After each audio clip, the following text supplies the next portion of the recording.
In this video, I will show how to indent text in a cell.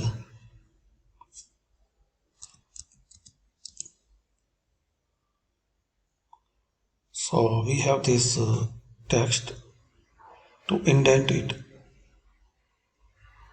in the alignment, you will see this setting. I will zoom and I will show you. So guys, in this alignment, you will see this option. So click here multiple times to indent your text, left or right side. Another way, keep your cursor here and press multiple time mouse,